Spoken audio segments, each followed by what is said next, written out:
Good morning, नमस्कार and सत श्री अकाल टू ऑल ऑफ। कैसे हैं आप? आई होप आप सब बहुत बढ़िया होंगे। Welcome back to my channel count on us Shrim classes.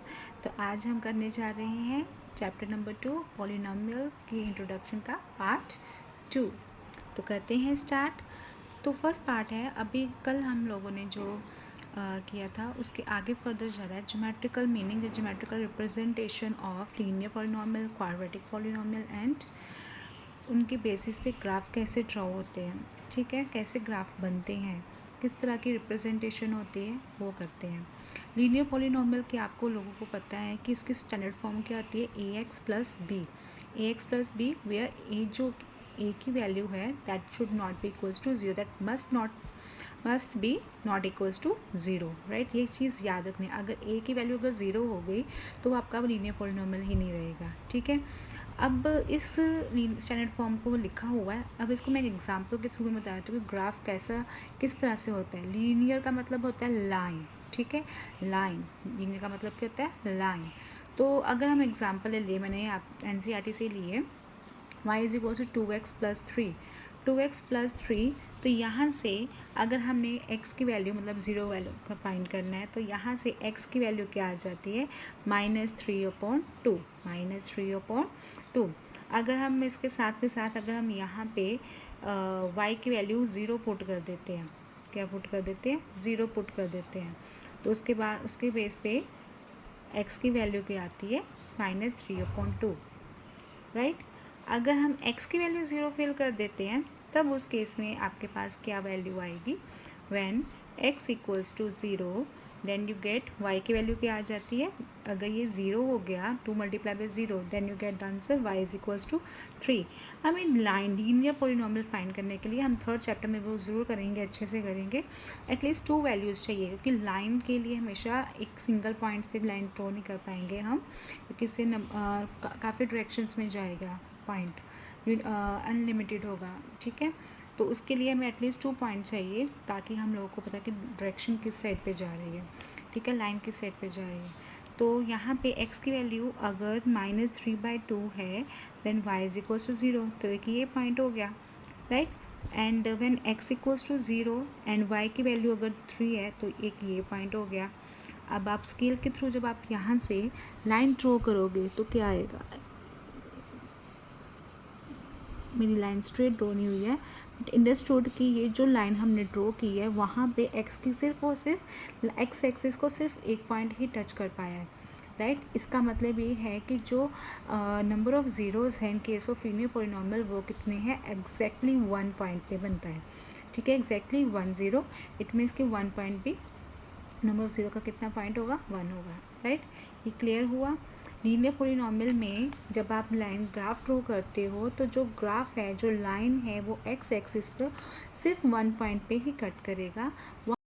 अगर यहाँ पे हम कोई भी एक लाइन है जो x एक्सिस के पैरेलल आ जाती है, जो x एक्सिस को टच नहीं कर रही है अपवर्ड एंड डाउनवर्ड साइड पे, तब आप एक चीज़ माइंड में रखना है कि अगर वो x एक्सिस को टच नहीं कर रही, इट मीन्स कि उसका कोई भी ज़ीरो नहीं होगा इफ इक्वेशन इस फॉर्म में है, राइट। ये क्लियर है। नेक्स्ट आता है आपका क्वाड्रेटिक पॉलिनोमियल। क्वाड्रेटिक पॉलिनोमियल का ग्राफ क्या होता है वो आप डिस्कस करते हैं। फर्स्ट ऑफ ऑल आपको क्वाड्रेटिक पॉलिनोमियल के स्टैंडर्ड फॉर्म पता है, a x square plus b x plus c, where a b c are real numbers and there must point a is not equals to zero. यहाँ तक ठीक है। हम यहाँ पे नंबर ऑफ़ ज़ीरोज़ की वैल्यू हमने ऑलरेडी डिग्री के बेसिस पे कर लिया हुआ है, ज़ीरोज़ के बेस पे अगर डिग्री यहाँ पे 2 होती है तो उसके बेस पे नंबर ऑफ़ ज़ीरोज़ की वैल्यू 2 आती है। बट इसको हम ग्राफिकली कैसे रिप्रेजेंट करें वो भी मैं आपसे डिस्कस करते हैं इसके बारे में। तो इस केस में जो क्वाड्रेटिक पॉलिनोमियल होता है उसका ग्राफ क्या होता है, या फिर अपवर्ड होता है या फिर डाउनवर्ड होता है। अपवर्ड और डाउनवर्ड का केसेस क्यों होता है, कब होता है, वो डिस्कस बताती हूँ अभी आपको। अगर ग्राफ आपका इस तरह से अपवर्ड है और x एक्सिस को 2 पॉइंट्स में मीट कर रहा है, एक्सिस को 2 पॉइंट्स में मीट कर रहा है, इट मीन्स कि ये आपके 2 ज़ीरोज़ हो गए, यहाँ से क्लियर हो गया। और ये ग्राफिकली है, यहाँ पे a की वैल्यू आपकी क्या आ रही है, positive. If a is greater than zero then उस केस में आपके पास जो ग्राफ होगा वो ओपन अपवर्ड होगा, क्या होगा, open upward. If A is less than 0 that time the graph is open downward, या अपवर्ड पैराबोला या डाउनवर्ड पैराबोला, क्योंकि ये पैराबोला शेप है। जैसे आप बॉल को फेंकते हो तो वो कौन सी शेप में होती है, राइट, ऐसे जाता है, राइट, ये ऐसे शेप में जाता है, राइट, तो ये पैराबोला शेप होती है। तो ये अपवर्ड है और डाउनवर्ड है। अपवर्ड कब होगा, when A is greater than 0। B is greater than 0 की एग्जांपल कैसे आ सकती है, आप सोच लो 2x square plus 3x plus 1, तो ये हो गया अपवर्ड की example. A is less than 0 means इसमें -7x स्क्वायर प्लस 5x -4, तो ये आपका क्या हो गया, ओपन डाउनवर्ड। क्लियर है, ग्राफिकल रिप्रेजेंटेशन ऐसी होती है। बाई चांस अगर आपके पास कोई भी पैराबोला, चाहे अपवर्ड है चाहे डाउनवर्ड है, वो एक्स एक्सिस को टच नहीं कर रहा, इट मीन्स कि there is no any number of zeros, x की कोई भी वैल्यू नहीं होगी, नंबर ऑफ ज़ीरो नहीं होगा। क्लियर है, ओके। अब नेक्स्ट जो मेन इंपॉर्टेंट टॉपिक है, relationship between zeros and coefficients of polynomial. ये बहुत इंपॉर्टेंट टॉपिक है, एग्ज़ाम्स में ये टॉपिक के रिलेटेड क्वेश्चंस आएगा ही आएगा, राइट, तो इसको ध्यान से समझना। Relationship between zeros and coefficient, मतलब जो आपके पास ज़ीरोज़ वैल्यू होगी, मतलब एक्स की जो वैल्यू होगी, और जो इनके कोफिशिएंट्स हैं, मतलब ए बी सी की बात कर रहे हैं in case of quadratic polynomial, इनके बीच में रिलेशन क्या है, काफ़ी इंपॉर्टेंट क्वेश्चन है, इनसे आपके 1 मार्क्स के भी क्वेश्चंस बन सकते हैं। तो फर्स्ट ऑफ ऑल, अगर हमें ज़ीरोज़ दिए हो, सपोज़ हम ज़ीरो सपोज कर लेते हैं, कुछ भी अल्फ़ा ले लेते हैं, एक बीटा ले लेते हैं, ठीक है, अल्फ़ा एंड बीटा ले लेते हैं। तो अगर ये क्वाड्रेटिक पॉलिनोमियल के रूट्स अल्फ़ा एंड बीटा है, रूट्स भी बोल देते हैं ज़ीरोज़ को, वैल्यूज़ मतलब, और अगर वो उनका हमें सम फाइंड करना है, ठीक है, तो उसका सम क्या होगा, अल्फ़ा प्लस बीटा, तो उनकी वैल्यू क्या आएगी, minus of coefficient of x over coefficient of x square, coefficient of x upon coefficient of x square. तो ये कोफिशिएंट ऑफ एक्स क्या है, that is b, and x square का coefficient क्या है, that is equals to a, तो minus B upon a, तो sum of the root is equals to sum of the zeros is equals to minus B upon a. Product of the zero क्या होता है, product मतलब multiply करना, alpha and beta लिए हुए हैं, अगर हम उनको मल्टीप्लाई कर देते हैं, ए अल्फ़ा इंटू बीटा कर देते हैं, तो वो किसके इक्वल होगा, that is constant term. Constant term यहाँ पे क्या है, सी, और coefficient of x square that is a, तो c upon a, alpha into beta is equals to c upon a. काफ़ी इंपॉर्टेंट है, ठीक है, इसी के बेसिस पे काफ़ी क्वेश्चंस बन जाते हैं। ये आपको चीज़ अच्छे से लर्न होनी चाहिए। लर्न क्या है, तो अंडरस्टैंडिंग है एक सीधा, राइट। तो ये था क्वाड्रेटिक पॉलिनोमियल। लीनियर पॉलिनोमियल की आपके पास जनरल फॉर्म है a x plus b where is not equal 0, तो इसमें सिर्फ ए की रूट बना, इसमें ए की आपके पास 0 होगा, तो 0 पॉलिनोमियल क्या होगा, माइनस ऑफ कांस्टेंट, कांस्टेंट क्या है यहाँ पे, बी, ठीक है, माइनस ऑफ बी अपॉन ए, मतलब minus constant term over coefficient of x. Cubic polynomial की भी होती है, राइट। क्यूबिक पॉलिनोमियल की मैं आपको यहाँ पे बता देती हूँ।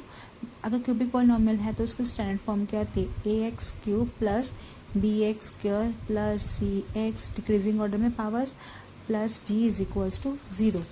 सपोज कर लेते हैं alpha beta and gamma, 3 highest power क्या है, 3, तो 3 है अगर, तो रूट्स कितने आएंगे, ज़ीरोज़ कितने आएंगे, 3, alpha beta and gamma suppose कर लेते हैं।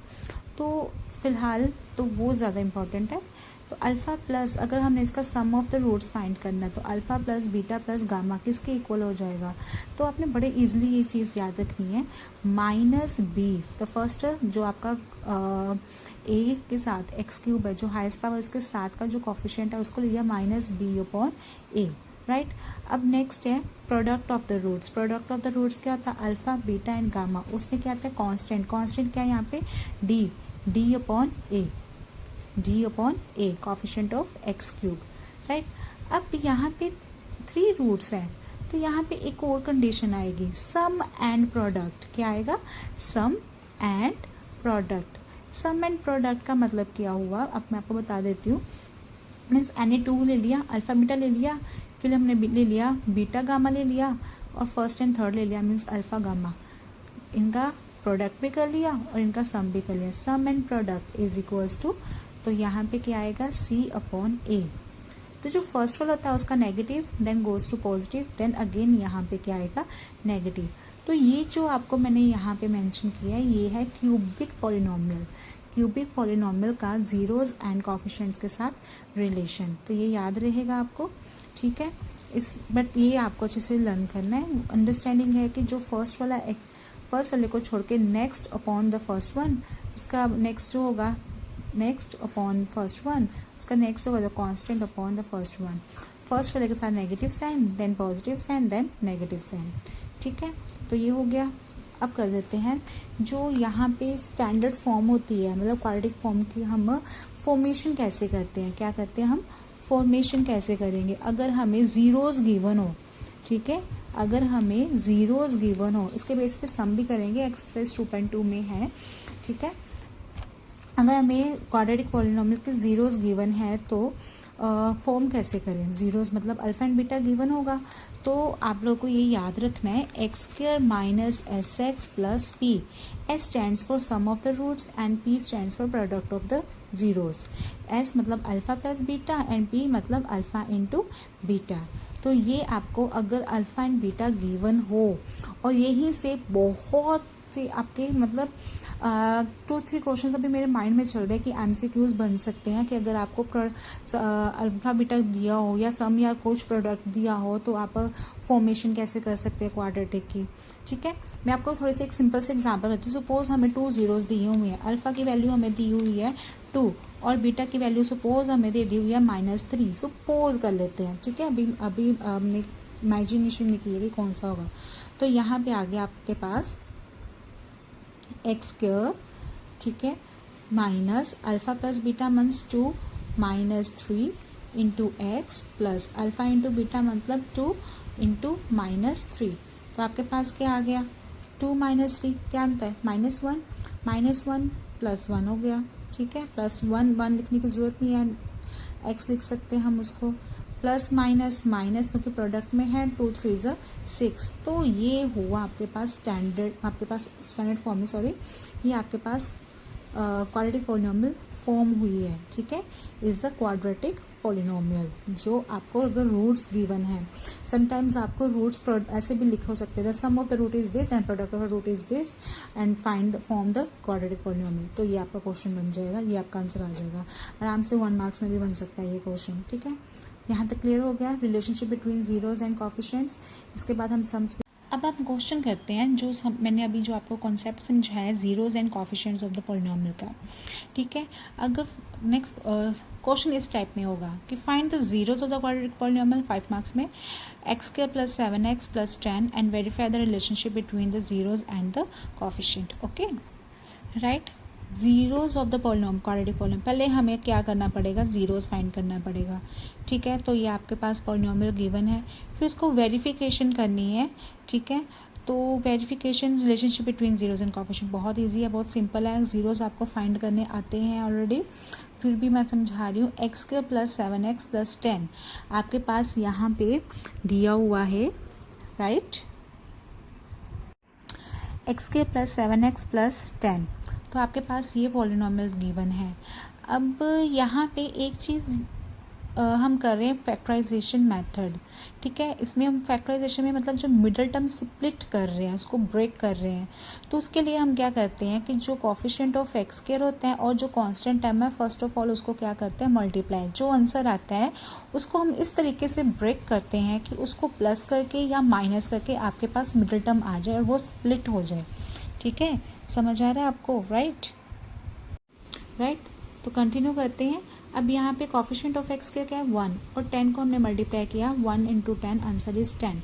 10 के फैक्टर्स क्या होते हैं, एक तो 10 1 ज़ 10, एक 2 5 ज़ 10 या 5 2 ज़, जो भी लिख सकते हो 10। अब अगर हम 10 में से +1 या -1 करते हैं then you don't get that answer 7, but अगर हम 2 में 5 प्लस करते हैं then you get the answer +7। तो यहाँ पे है भी वैसे +7, ठीक है। तो जो मिडिल टर्म यहाँ पे 7 लिखा है उसको हमने ब्रेक कर दिया, उसको स्प्लिट कर दिया 5 + 2 में। 5 + 2 is 10 and 5 2 is 10, sorry 5 + 2 is 7 and 5 2 is 10। अब यहाँ पे 5 इंटू एक्स हो जाएगा एंड 2 के साथ एक्स चला जाएगा क्योंकि ये ब्रैकेट में लिखा हुआ है। तो यहाँ पे अब आपके पास जो 3 टर्म्स थी अब वो 4 टर्म्स में डिवाइड हो गई हुई है। फर्स्ट 2 को सेपरेट कर देंगे, नेक्स्ट 2 को हमें अलग सेपरेट कर देना है। तो एक्स के plus 5x plus 2x plus 10 को अलग ब्रैकेट में लिख दिया। अब फर्स्ट ब्रैकेट में से आपके पास क्या कॉमन आ रहा है, x कॉमन आ रहा है, तो अंदर क्या रह जाएगा, x के में से एक x अंदर बाहर आ गया तो एक अंदर रह जाएगा, प्लस 5x में से आपके पास x बाहर आएगा तो अंदर क्या रह गया ब्रैकेट में 5। वैसे 2x प्लस 10 प्लस का जो साइन यहाँ पे होगा उसको एज इट इज़ लिखेंगे। 2 और 10 में से कॉमन क्या आएगा, 2 x नहीं कॉमन आएगा बिकॉज 10 के साथ कोई भी वेरिएबल नहीं है, तो x आ जाएगा 2 में से, x में से x अंदर रह जाएगा, 2 5 10, तो यहाँ पे प्लस 5 आ गया।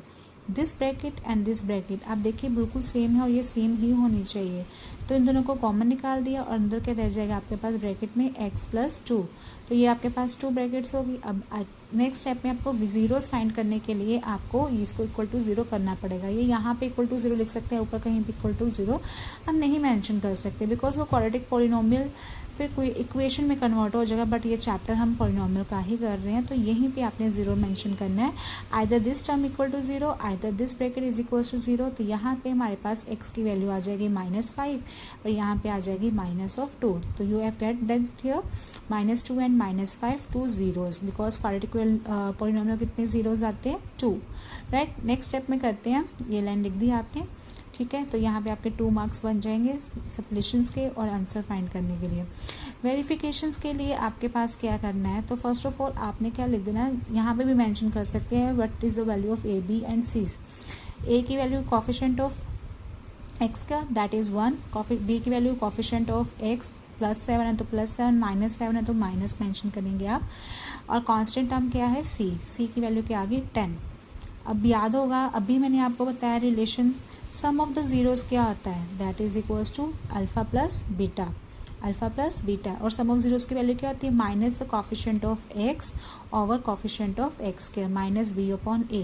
b की वैल्यू 7 फिल की है, a की वैल्यू 1 फिल की है, sum of the zero is -2 और -5, प्लस माइनस माइनस करेंगे, -2 और -5 answer is -7। Left hand side आपका -7 आ गया है, तो जब हमने इसको भी सॉल्व किया तो 1 मैटर नहीं करता है, फ्रैक्शन में अगर हो भी ना भी हो तो वो नंबर हम एज इट इज़ लिखते हैं -7 equal to -7, left hand side is equals to right hand side. Clear है आई थिंक सभी को, बहुत ईजी है।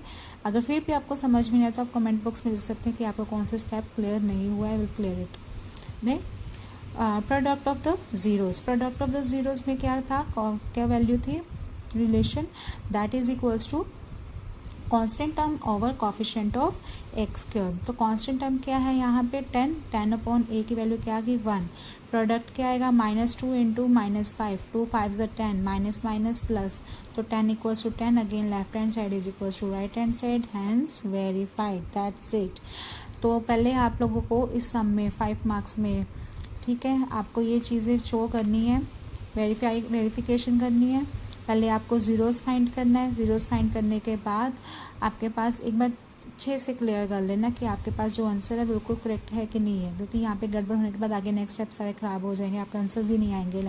अगर आपका लेफ्ट हैंड साइड और राइट हैंड साइड इक्वल नहीं आ रहा है तो आपको क्लियर हो जाएगा कि आपके पास जो ज़ीरोज़ की वैल्यू आई है वो गलत आई है, ठीक है। तो ज़ीरोज़ फाइंड करने के बाद उसकी वेरिफिकेशन का स्टेप है, उसके बाद आपने जब left hand side sum of the zeros and product of the zeros में आपके पास आंसर्स आ जाएंगे, then answer is correct and last में लिख देना आप लोगों ने हैंस वेरीफाइड। आई होप कि आप लोगों को जो आज ये करवाया है, first of all geometrical representation, relationship between zeros and coefficient of the polynomials and उसको कॉन्सेप्ट को मैंने इस एग्जांपल्स के थ्रू समझाया, आई होप आपको वो समझ आ गया हो, ठीक है। नेक्स्ट क्लास में हम करते हैं एक्सरसाइज करेंगे, कंटिन्यू करेंगे। अगर फिर भी इस क्लास में आपको कोई भी कॉन्सेप्ट समझ में ना आया हो तो कमेंट बॉक्स में लिख दीजिएगा, मैं I will clear in the next video. Okay, thank you, have a nice day. Next class में मिलते हैं, एक्सरसाइज स्टार्ट करते हैं, 2.1 एंड 2.2 स्टार्ट करते हैं, साथ में कुछ एक्स्ट्रा क्वेश्चंस भी करेंगे ज़रूर। तब तक के लिए शब्बा खैर।